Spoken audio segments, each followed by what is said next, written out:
की हाल है भैया सब सभी विद्यार्थी के स्वागत है। बिहार के तमाम वो छात्र जो बिहार बोर्ड 2027 में परीक्षा देने वाले हैं, उन सब के लिए हम आज लेकर आए हैं बहुत ही झक्कास और एकदम VVI क्वेश्चन जिसका नाम है दर्पण सूत्र। तो चाहे आप मिथिलांचल से हो या भोजपुर से हो या मगह से हो, हम आप सब के लिए इकट्ठे जो है लेकर आए हैं ऐसा क्वेश्चन जिसको हम इस तरीक़ा से पढ़ाएंगे कि आप सोते सोते भी नहीं भूलिएगा, रात में भी आपको याद रहेगा, दिन में भी याद रहेगा और परीक्षा के अंतिम क्षण तक याद रहेगा। तो आइए मेरे साथ स्टार्ट करिए। आज दर्पण सूत्र सीखना है और अगर चैनल पर नया है तो प्लीज़ सब्सक्राइब कर लीजिएगा, ठीक है। तो चलिए देखिए आज का टॉपिक क्या है।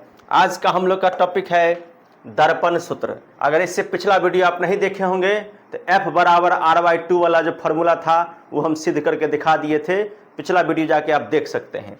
और आज हम लोग क्या लाए हैं, दर्पण सूत्र। तो सबसे पहली बात मैं आपको बता देना चाहता हूं बाबू कि इस दर्पण सूत्र में ये P जो होता है उसके बारे में आप सबको मालूम होगा, इसको ध्रुव कहते हैं, ध्रुव कहते हैं, इतना बात तो सबको मालूम होगा। और P से लेकर F तक यानी F को मुख्य फोकस कहते हैं, F को मुख्य फोकस कहते हैं, ये बात तो बाबू सबको पता होगा। और उसके बाद P से लेकर F तक जो है इसको हम लोग फोकस दूरी कहते हैं, यानी ध्रुव से लेकर F तक की जो दूरी है इसको क्या कहते हैं, फोकस दूरी कहते हैं। ये AB क्या होता है बाबू, ये AB वस्तु होता है। ये कटान बिंदु क्या होता है, ये प्रतिबिंब होता है। ये क्या होता है, तो प्रतिबिंब होता है। इतना याद रखना है, पहले इस सब फिगर को याद कर लीजिए, समझ लीजिए और सवाल एकदम झकास तरीका से हम लोग पढ़ेंगे। पूछेगा P से लेकर C तक, P से लेकर C तक जो ये डिस्टेंस है इसको क्या कहते हैं, तो P से लेकर C तक जो डिस्टेंस है इसको वक्रता, याद रखिएगा, वक्रता त्रिज्या कहते हैं। और याद रखिएगा C को क्या कहते हैं, तो C को वक्रता केंद्र कहते हैं। C को क्या कहते हैं, तो वक्रता केंद्र कहते हैं। पहले इतनी बातें आप अपने भेजा में घुसा लीजिए कि इस फिगर में किसको क्या कहते हैं। P को बाबू रे ध्रुव कहते हैं, P को क्या कहते हैं, ध्रुव कहते हैं। F को क्या कहते हैं, मुख्य फोकस कहते हैं। P से लेकर F तक जो दूरी है इसको क्या कहते हैं, फोकस दूरी कहते हैं। P से लेकर C तक जो दूरी है इसको क्या कहते हैं, वक्रता त्रिज्या कहते हैं। और C को क्या कहते हैं, तो C को वक्रता केंद्र कहते हैं। और इससे पिछला वीडियो में आप अगर जाके देखिएगा तो मैंने बहुत अच्छे से आपको समझाया है, एक एक चीज़ लिख के दिखाया है। अब रहेगी बात कि ये M से लेकर N तक क्या होता है। जना दरवाजा के गेट होता है वैसे ही दर्पण का गेट होता है M से लेकर N तक। और एक बात और आपको मैं बता दूं कि अगर ये धंसल रहे मतलब अवतल दर्पण है, उगल रहे मन उत्तल दर्पण है, इतना तो आपको बाबू आता ही होगा। तो ये सब चीज़ देख लिए। एक बाद आपको क्या करना है, तो सबसे पहले कुछ कॉन्सेप्ट आपको सीखना है। दर्पण सूत्र सिद्ध करने से पहले कुछ कॉन्सेप्ट त्रिभुज का सीखना पड़ेगा, ठीक है। तो चलिए पहले हम आपको कुछ कॉन्सेप्ट आज सिखाते हैं। सबसे पहले ये G है, इसको G लिख देते हैं। अब देखिए सबसे पहले त्रिभुज का कॉन्सेप्ट आपको याद रखना है, ठीक है। त्रिभुज का कॉन्सेप्ट आपको याद रखना है। मान लीजिए इस त्रिभुज के कॉन्सेप्ट में हम आपको क्या सिखाएंगे उसको बहुत ही ध्यान से आपको देखना है, बहुत ही बारीकी से आपको सीखना है। इसका नाम A है, इसका नाम B है, इसका नाम C है, इसका नाम D है, इसका नाम E है। तो त्रिभुज के कॉन्सेप्ट में आपको आज हम क्या सिखाएंगे। सबसे पहला बात हम सिखाते हैं आपको कि अगर दो गो त्रिभुज देखे में एक रंग है, देखे में एक रंग है ना, तो उसको हम लोग ऐसा साइन से इसको कहते हैं, इसको कहते हैं समरूप। क्या कहते हैं, समरूप कहते हैं। तो इस त्रिभुज में ये दोनों त्रिभुज समरूप है, इसको कैसे सिद्ध किया जाता है, तो देखिए NA से एगो लाइन आ रहा है सीधा, NA से एगो लाइन आ रहा है सीधा, यहाँ पर D है, यहाँ पे B है, तो यानी इसका कोण B और कोण D एक रंग है, यानी कोण B और कोण D दोनों कितना है, 90 डिग्री है। उसके बाद दूसरा बात आपको देखना है कि यहाँ से एगो E लाइन ले रहे हैं, यहाँ से एगो E लाइन ले रहे हैं, ठीक ना। यहाँ से E लाइन ले रहे हैं, यहाँ से E लाइन ले रहे हैं, यानी कि कहने का मतलब हो गया कि यहाँ पे C और यहाँ पे C, ये आगे और ये पीछे है, तो इसको कहते हैं कोण C बराबर कोण C। और जब कोई कोण आमने सामने होता है तो इसको क्या कहते हैं, शीर्षाभिमुख कोण। क्या कहते हैं बाबू रे, शीर्षाभिमुख कोण।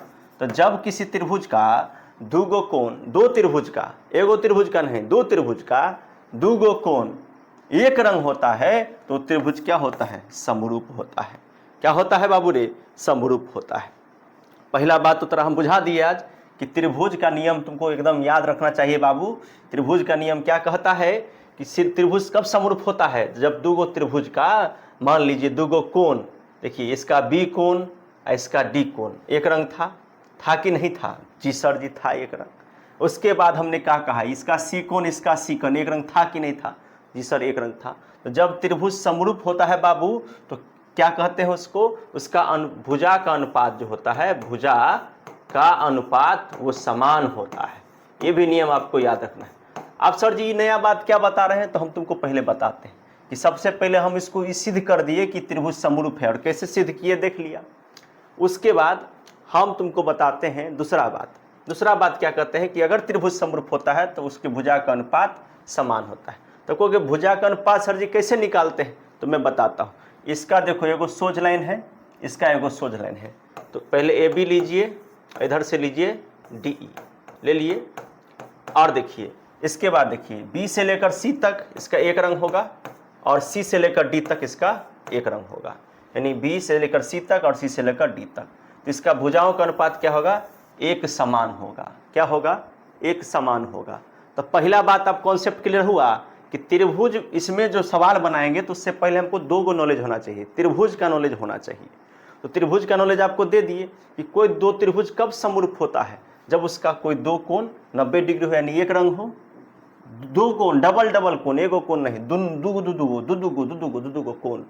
तो यहाँ देखिए यहाँ भी दुगो, यहाँ भी दुगो, यानी इसका बी कोण इसका डी कोण, ये 90 डिग्री है एक रंग। इसका सी कोण इसका सी कोण आमने सामने की भुजा है, शीर्षाभिमुख कोण है सॉरी, तो एकदम निश्चित रूप से बराबर होगा। तो ये कॉन्सेप्ट आपको याद रखना है। चलिए तो ये कॉन्सेप्ट हम लोग का हो गया। अब हम लोग जो है सो क्या करते हैं, इसको मिटाते हैं और सवाल की तरफ चलते हैं कि आखिर सवाल कैसे बनाया जाए। तो सबसे पहले आपको याद होगा कि दर्पण सूत्र याद आपको कर लेना है कि दर्पण सूत्र होता क्या है। दर्पण सूत्र में आपको जो है सबसे पहले मैंने बता दिया कि दर्पण सूत्र में जो है 1/f बराबर 1/u जोड़ 1/v होता है, यानी दर्पण में प्लस होता है और लेंस में माइनस होता है, बस इतने का फर्क है। तो सबसे पहले जो दर्पण सूत्र हम लोग सिद्ध करेंगे तो इस दर्पण में जो जो चीज़ दिया गया है पहले उसको लिखना पड़ता है, ठीक है। तो कैसे लिखते हैं ये बात हम आपको समझाते हैं, ठीक है। तो सबसे पहले जब आप लिखिएगा तो लिखिएगा माना। क्या लिखिएगा, माना। ये एकदम निश्चित रूप से स्टार्ट करिएगा ऐसे करके, माना, ठीक है। माना अवतल दर्पण, इसका दर्पण का नाम क्या है बाबू, अवतल दर्पण। माना अवतल दर्पण में, अब इसे मान दीजिएगा mn द्वारक, जो दिए आपको पढ़ाए इससे पहले, mn क्या होता है, द्वारक, p ध्रुव, p क्या होता है, ध्रुव, p को क्या कहते हैं, ध्रुव, f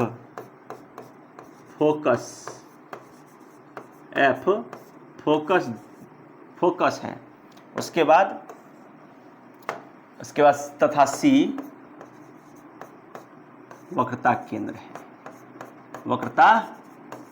है। इतना बात आपको लिख देना है, ठीक है, इतना लिख देना है। इसके बाद आपको क्या करना है कि इसमें जो ई लाइन देखते हैं ना, वस्तु है, ये ऐसे करके सीधे आ रहा है, तो ई जो लाइन है इसको कहते हैं मुख्य अक्ष, और ई जो लाइन है इसको कहते हैं समांतर रेखा, मुख्य अक्ष से आती समांतर रेखा, ठीक है।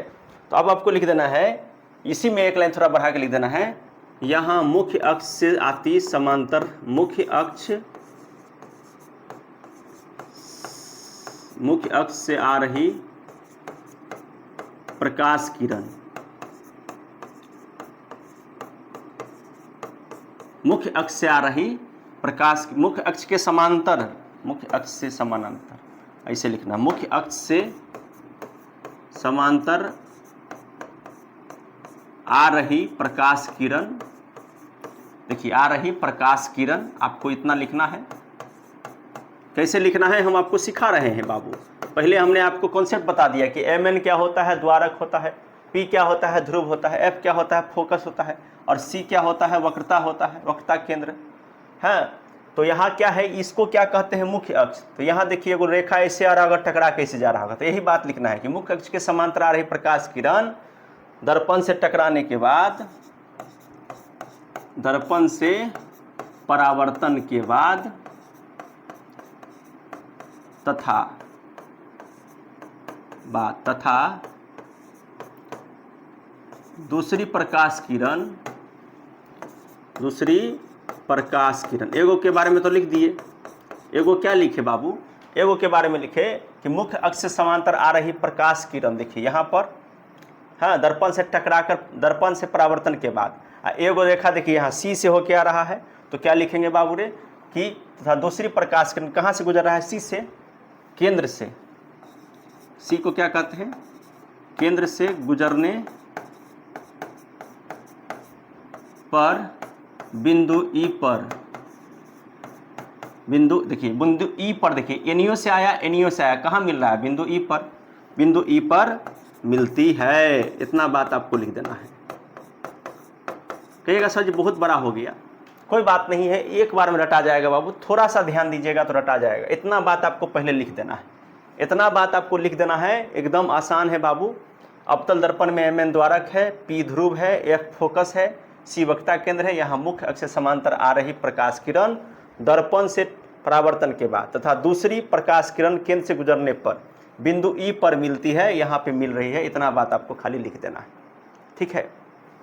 अब आपको क्या लिखना है, चिन्ह परिपाटी। अब ये बहुत मेन है, क्या लिखना है बाबू रे, चिन्ह परिपाटी, ये सबसे मेन है बाबू, चिन्ह परिपाटी।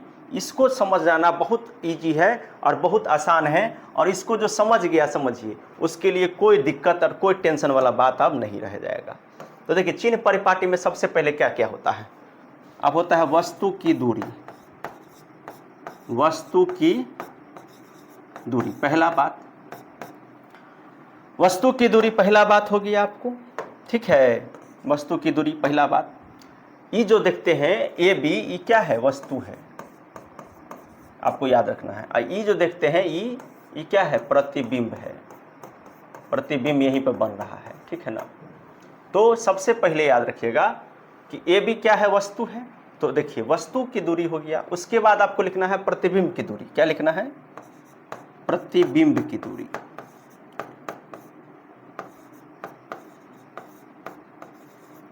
तीसरा क्या लिखना है, देखिए तीसरा इसमें आपको क्या लिखना है, तो यहाँ पर बीच में क्या दिया है, एफ माने क्या होता है, फोकस दूरी। तो तीसरा आपको लिखना है फोकस दूरी, फोकस दूरी।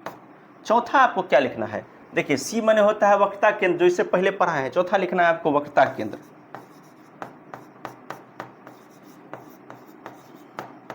अब आप देखिए क्या करिएगा, क्या करिएगा देखिए बाप, अब क्या करिएगा देखिए, अब वस्तु की दूरी कह रहा है, तो देखिए P से लेकर कहां तक, P से लेकर के वस्तु कहां पर है, D तक है, तो इसको क्या कहेंगे, वस्तु की दूरी को क्या कहेंगे, PD। अब कहता है प्रतिबिंब की दूरी, सॉरी वस्तु की दूरी P से लेकर के B तक है, तो इसको क्या कहेंगे, PB। क्या कहेंगे बाबू रे, PB। अब कहता है प्रतिबिंब की दूरी, प्रतिबिंब कहां है, यहां पर है, तो P से लेकर D तक क्या हो जाएगा बाबू रे, प्रतिबिंब की दूरी, ठीक है। कहता है फोकस दूरी, तो P से लेकर F तक क्या हो जाएगा बाबू रे, फोकस दूरी, ठीक है। उसके बाद पूछ रहा है आपको वक्रता केंद्र, तो वक्रता केंद्र आपको याद रखना है P से लेकर C तक जो हो जाएगा, वक्रता त्रिज्या उसको बोलते हैं, केंद्र नहीं, इसको त्रिज्या बोलते हैं, ठीक है। केंद्र नहीं क्या बोलते हैं बाबू रे, वक्रता त्रिज्या बोलते हैं, वक्रता त्रिज्या बोलते हैं। तो वक्रता त्रिज्या कहां से कहां तक हो गया, P से लेकर C तक जो हो गया, क्या हो गया, वक्रता त्रिज्या हो गया। अब इसको सब चिन्ह परिपाटी को आपको बस ऐसे याद रखना है। इसमें चार चीज होता है, वस्तु की दूरी, प्रतिबिंब की दूरी, फोकस दूरी और वक्रता त्रिज्या। ये चार वो चीज सबसे मेन है। अब इस चारों को हमने कैसे लिखा आपको दिखा दिया। अब देखिए याद रखिएगा कि वस्तु की दूरी को कहते हैं, अवतल दर्पण में माइनस में होता है, इसको कहते हैं माइनस यू। प्रतिबिंब की दूरी को क्या कहते हैं बाबू रे, इसको कहते हैं माइनस भी। और आपको मालूम होगा कि फोकस दूरी को क्या कहते हैं, तो फोकस दूरी को कहते हैं एफ, जिसका नाम हो गया माइनस एफ। और वक्रता त्रिज्या का क्या होता है, आर। तो आर का फॉर्मूला होता है आर बराबर 2f, जो कि सिद्ध करना रहता है, और इससे पिछला वाला वीडियो में हम आपको ये पढ़ाए थे। आर बराबर क्या होता है, 2f। क्या होता है, एफ बराबर r/2 होता है, एफ बराबर r/2 होता है, ठीक है। ये बात को याद रखिएगा, एफ बराबर क्या होता है, फोकस बराबर क्या होता है, r/2। तो r बराबर क्या होगा, 2 को f से गुना होगा तो क्या हो जाएगा, 2f। आर बराबर क्या हो जाएगा बाबू रे 2f। तो आपको क्या करना है, आर का मान जो है 2f रखना है, यानी वक्ता त्रिज्या को कहते हैं आर, इसका मान क्या रखना है 2f, लेकिन ये भी क्या होगा माइनस में होगा। तो अब आप देख लिए कि हमने सबसे पहले इसमें जो कुछ लिखना था वो लिख दिए, उसके बाद चिन्ह परिपाटी में जितना हमको जो भी देना था वो हम देख दिए, ठीक है। अब हम लोग को क्या करना है, इससे ठीक अगला स्टेप क्या करना है, अब हम लोग को ये दो त्रिभुज लेना है, पहला, दूसरा, तीसरा, चौथा। यहाँ पे 1 2 3 4 4 त्रिभुज लेना है। पहली बार में ये दो त्रिभुज और दूसरे बार में ये दोनों त्रिभुज। तो अब इससे अगला पेज में चलते हैं और इसको पहले समझा दिया, अब इससे अगले पेज में देखिए क्या होगा। अब यहाँ पे ये देखिए जी है, जी, ठीक है। ये जो है यहाँ पे, यहाँ से लेकर यहाँ तक जो देखते हैं एफ से लेकर ओ तक लाइन जो दिए हैं, इसका मतलब ये समपाती रेखा है, यानी एफ ओ है ना, एफ ओ जो है समपाती है किसके, एफ पी के। इतना बात आपको याद रखना है, यानी इस ओ को उठा के यहाँ लाएंगे तो कहाँ आ जाएगा, ये उठ के यहाँ कहाँ आ जाएगा, पी पे आ जाएगा, ठीक है। तो ये बात आपको कॉन्सेप्ट में बाद में बताएंगे, पहले हम लोग लिख देते हैं, पहले लेंगे एक दोनों त्रिभुज लेंगे, ठीक है। तो यहाँ लिखते हैं प्रमाण, क्या लेते हैं बाबू रे, प्रमाण। प्रमाण में क्या लेना है आपको, सबसे पहले प्रमाण में क्या लेना है कि दोनों त्रिभुज लेना है। इस त्रिभुज का नाम हुआ ए बी सी, इसका नाम हुआ डी ई एफ, ठीक है। A B C D E F, जो भी आपको मन करे, ए बी सी डी ई सी, जो भी बोलने का आपको मन करे ले सकते हैं, ए बी सी डी ई सी लीजिए। प्रमाण में क्या लीजिएगा, यहाँ पे त्रिभुज ए बी सी और त्रिभुज डी ई सी में, ऐसे करके लिख देना है। और आपको त्रिभुज का नियम पहले ही पढ़ा दिए हैं, पढ़ा दिए हैं त्रिभुज का नियम। त्रिभुज का नियम क्या कहता है कि जब दो त्रिभुज कब समरूप होगा, जब उसका दोनों कोण बराबर होगा, यानी यहाँ पे ये सी कोण, यहाँ पे ये सी कोण, दोनों एक रंग है, इसको लिख देंगे कोण सी बराबर कोण सी, और यहाँ लिख देंगे शीर्षाभिमुख कोण। क्या लिख देंगे बाबू रे, शीर्षाभिमुख कोण, ठीक है।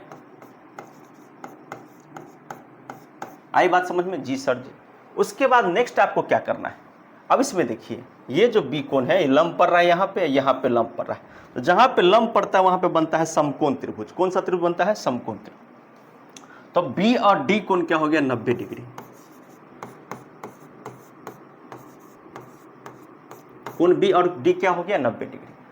तो यहाँ पे चुकी लिख देंगे और लिख देंगे इसीलिए त्रिभुज ए बी सी समरूप त्रिभुज क्या हो जाएगा, डी ई सी। अब पूछेगा किस नियम से, तो दूगो कोण बराबर है तो ए ए समरूपता से। ये आप लोग 9 क्लास में पढ़े होंगे, ए ए एंगल ए ए समरूपता से। इतना बात लिख दिए। अब यहाँ पे क्या लिखाएगा, तो अब इसके भुजा, जब ये दो त्रिभुज समरूप होगा तो उसकी भुजा का अनुपात क्या होगा, बराबर होगा। तो अगर भुजा के अनुपात आपको लिखने नहीं आता हो तो एक बार ऐसे लीजिएगा, एक बार ऐसे लीजिएगा, याद रखना है। दो बार ऊपर नीचे और एक बार आगे पीछे। तो ऊपर नीचे आगे पीछे का मतलब क्या हुआ, तो यानी एक बार देखिए ऊपर नीचे वाला में क्या है, ए बी, यहाँ क्या है डी ई, तो यहाँ लिखिए A B D E, A B बट्टा डी ई। दोबारा में क्या आपको लिखना है, दोबारा में क्या कहे हम कि एक बार ऐसे लीजिए, एक बार ऐसे लीजिए, तो यानी बी से सी और सी से डी, और इसको मान लीजिए समीकरण 1। पहला तो आप बात समझ गए, पहला त्रिभुज हम लोग लिए 1 और 2। अब लेंगे हम लोग त्रिभुज नंबर 3 और त्रिभुज नंबर 4। अब त्रिभुज नंबर लेंगे 3 और इस 4 में 3 का मतलब हो गया डी ई एफ और 4 का मतलब हो गया जी ओ एफ, ठीक है, जी ओ एफ, ठीक ना। तो हम यहाँ पे लेते हैं डी ई एफ त्रिभुज, पुनः लिख देना है यहाँ पे, पुनः त्रिभुज डी ई एफ तथा त्रिभुज, इस त्रिभुज का नाम क्या है बाबू रे, जी ओ एफ, त्रिभुज जी ओ एफ में। अब इस त्रिभुज में भी वही बात लिखना है जो जो यहाँ लिखे हैं, लिख देंगे चुकी, फिर से वही जैसे ऊपर में बना है वैसे ही चुकी। अब यहाँ देखिए इसका जो ये एफ कोण है और ये जो एफ कोण है, ये दोनों एक रंग है, शीर्षाभिमुख कोण हो जाएगा। तो लिख देंगे कोण एफ बराबर कोण एफ, शीर्षाभिमुख कोण, शीर्षाभिमुख कोण, ठीक है, लिख दिए। अब देखिए इसमें कौन सा लाइन खड़ी है, देखिए यहाँ पे देखते हैं ओ कोण खड़ा है, देखिए और यहाँ पे देखिए डी कोण खड़ा है ना। देखिए यहाँ पे डी कोण खड़ा है और यहाँ पे ओ कोण, यानी ये दोनों कोण जो है लंबवत है, यानी यहाँ से सीधा यहाँ पे आ रहा है, यहाँ से सीधा यहाँ पे। तो जहाँ पे देखिए लंब जहाँ भी पड़ता है वहाँ पे कितना डिग्री का कोण बनता है, 90 डिग्री का कोण बनता है। कितना डिग्री का कोण बनता है बाबू रे, 90 डिग्री का बनता है। तो अब आप समझ गए होंगे कि हम आपको क्या कह रहे हैं, हम आपको क्या कह रहे हैं, आप समझ में आया आपको। यानी कि कहने का मतलब मेरा हुआ कि ये जो यहाँ पर कोण है और यहाँ पर जो कोण है ये दोनों कितना है, 90 डिग्री। यानी इधर से कोण डी लिख देंगे, इधर से कोण ओ लिख देंगे। तो लिख देंगे कोण डी बराबर कोण ओ, और इसको लिख देंगे यहाँ पे डायरेक्ट लिख देंगे 90 डिग्री। अब क्या करना है, अब या लिखेंगे। अब आपको वही बात लिखना है जैसे कि ऊपर में लिखे थे, ये दोनों त्रिभुज क्या हो जाएगा, समरूप हो जाएगा। यानी त्रिभुज DEF और त्रिभुज GOF दोनों देखने में क्या हो जाएगा, समरूप। तो लिख देंगे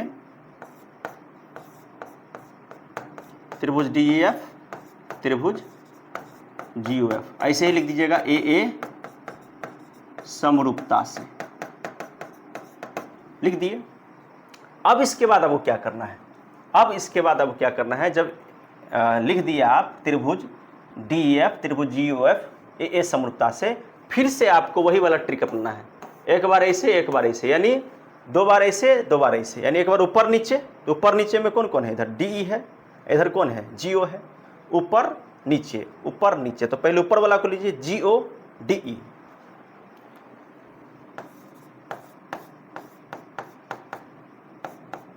अब फिर से आगे पीछे में आपको लेना है। आपको फिर से दोबारा में क्या लेना है बाबू रे, आगे पीछे में लेना है, ठीक है ना। आगे पीछे, तो देखिए आगे पीछे, तो इधर से लीजिए OF, क्या हो जाएगा, और इधर से OF, और फिर F से आगे आइएगा तो FD। अब क्या करना है आपको, यानी इधर जो GO दिया हुआ है, आप सोचिए कि A से लेकर B तक का दूरी और G से लेकर O तक का दूरी, यानी ये जितना बड़ा AB है उतना ही बड़ा GO है। तो GO के जगह पर आप क्या लिख दीजिएगा, अब ये AB लिख दीजिएगा। क्या लिख दीजिएगा, AB बट्टा DE बराबर OF बट्टा FD। अब समीकरण इसको बना दीजिएगा 2, ठीक है। इतना करने के बाद आपको क्या करना है, इतना करने के बाद, इतना जो कर लिए हैं, इतना करने के बाद आपको क्या करना है, अब देखिए क्या करना है, हम आपको बताते हैं। अब क्या करिए आप, तो समीकरण तो हमने ले लिया, ठीक है ना, समीकरण तो हमने ले लिया। अब आपको क्या करना है इसमें, देखिए हम इमेज हटा दिए हैं अभी, क्योंकि आपको हम समझा दिए थे, तो इमेज अभी हम हटा दिए हैं। अब आपको इधर इससे आगे हम पढ़ाते हैं, ठीक है। इससे आगे आपको क्या पढ़ना है, देखिए इससे आगे आपको पढ़ना है कि ये दोनों समीकरण बनने के बाद आपको यहाँ लिखना है समीकरण 1 और 2 से, समीकरण 1 और 2 से। समीकरण 1 और 2 में एगो बात देखिएगा आप, खासियत एगो देखिए हम आपको बात बताते हैं। ये समीकरण 1 हो गया,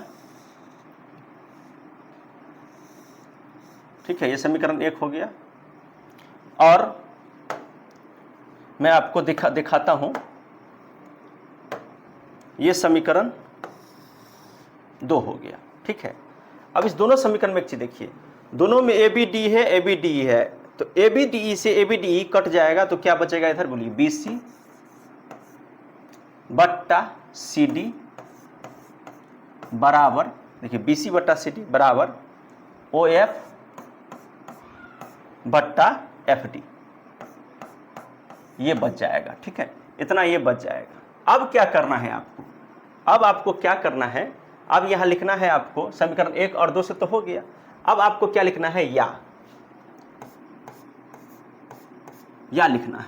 या लिखने के बाद आपको क्या करना है कि BC जो है, अब BC CD OF FD, अब इसको क्या करना है, देखिए मैं आपको बताता हूं, आप गौर से देखिएगा, ध्यान से देखिएगा, मैं आपको बताता हूं।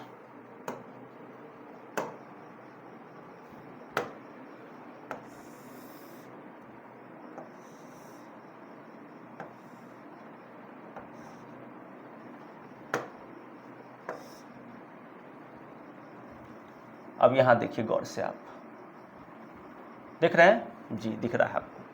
अब यहां पे आपको क्या करना है मैं बताता हूं।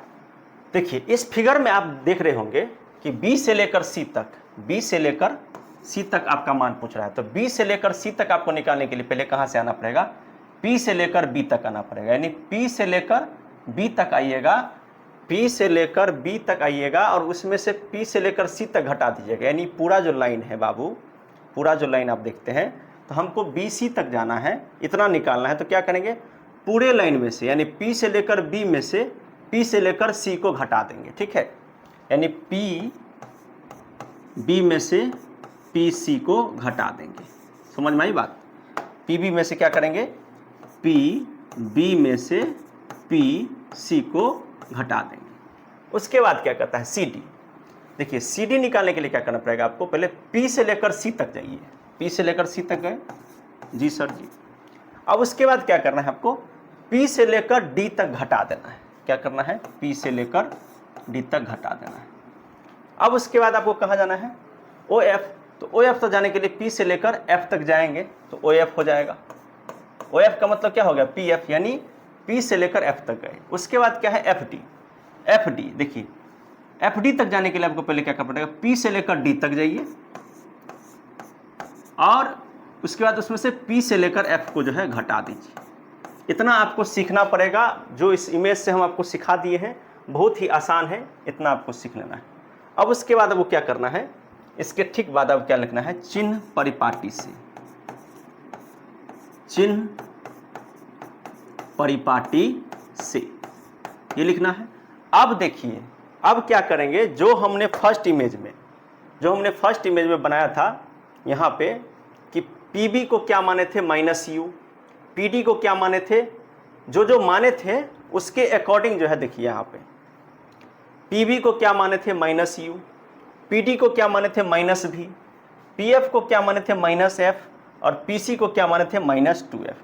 तो जहाँ जहाँ पी बी होगा वहाँ माइनस यू रख देंगे, जहाँ जहाँ आपको पी डी होगा वहाँ माइनस भी रख देंगे, और जहाँ जहाँ पी एफ होगा वहाँ माइनस एफ रख देंगे, और जहाँ जहाँ पी सी होगा वहाँ माइनस टू एफ रख देंगे।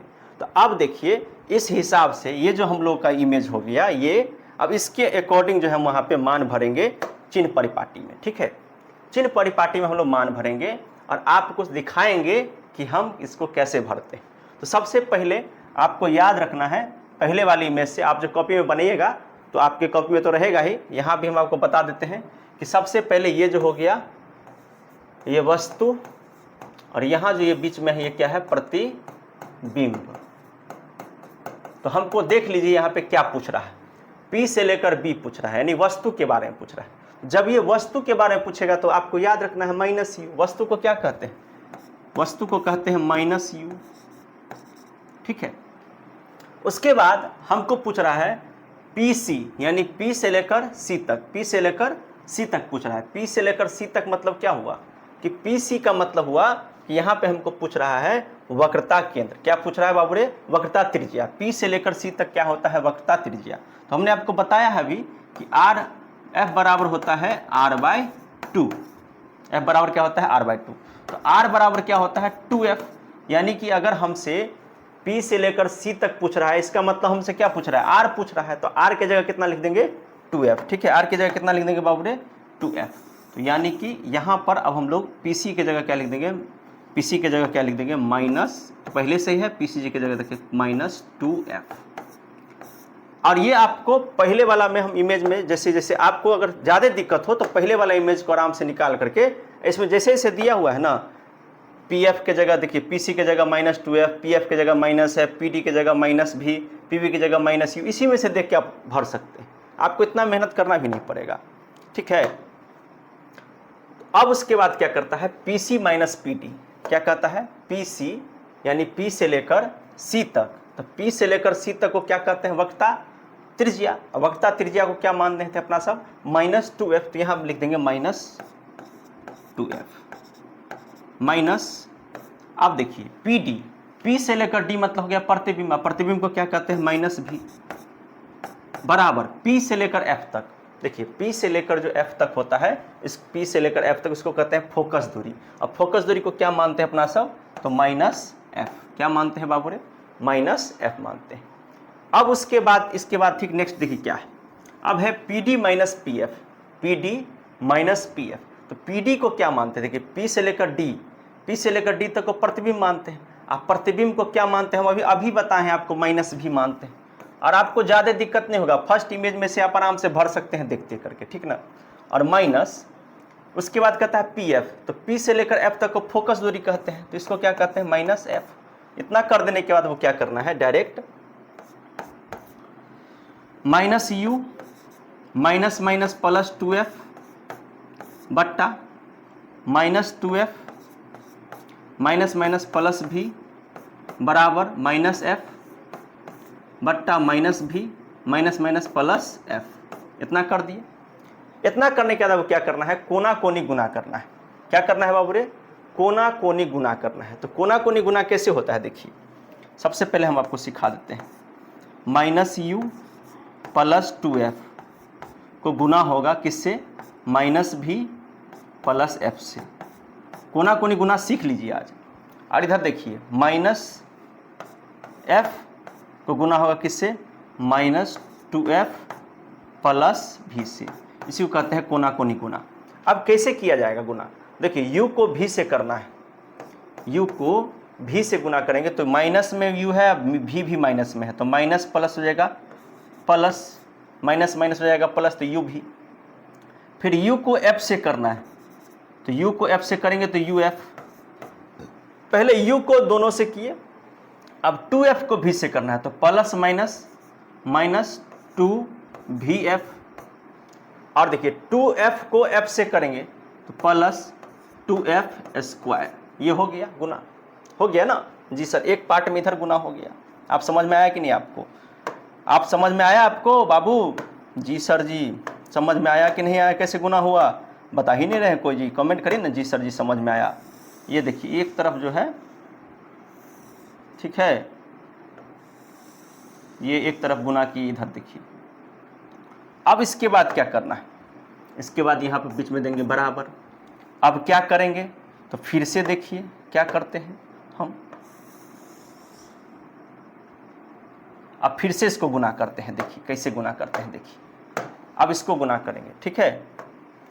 अब देखिए इसको कैसे, माइनस एफ को माइनस 2f से, तो माइनस माइनस हो जाएगा प्लस, 2 का 2, f को f से होगा तो f स्क्वायर। अब माइनस माइनस एफ को प्लस भी से होगा तो माइनस प्लस माइनस, अब भी को f से होगा तो vf। अब आप देख सकते हैं कि बराबर की इस तरफ भी 2f स्क्वायर है, बराबर की इस तरफ, तो ये दोनों क्या हो जाएगा? कट जाएगा। कटने के बाद क्या बचा हमारे पास? इधर u भी uf और माइनस 2vf। अब हम लोग क्या करते हैं? अब इस इमेज को हम हटा देते हैं, क्योंकि इसका काम अब लगभग हो चुका है। अब इस इमेज को हम हटाते हैं, ठीक है। उसके बाद जो है हम लोग इसको हटाते हैं। चलिए हटा दिए। अब क्या करना है? देखिए अब क्या करना है, आप इधर देखिए ध्यान से।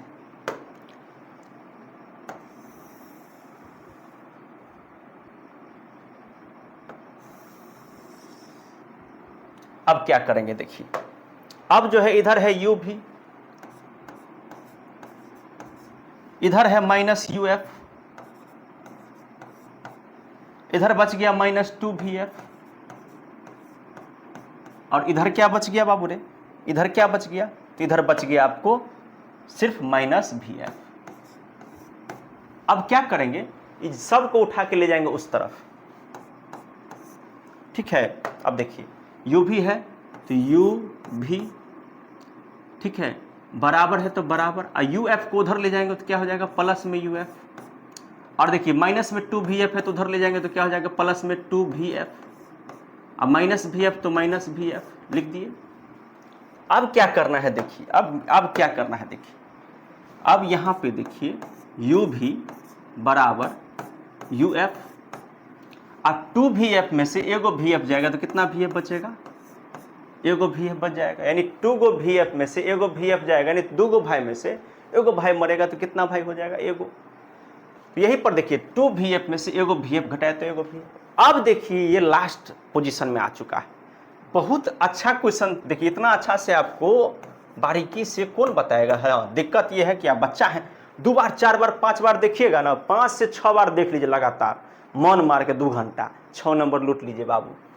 अब क्या करना है इसको? देखिए इसके बाद क्या करना है, तो यू भी यू एफ भी एफ, यहाँ पे क्या करना है, इस दोनों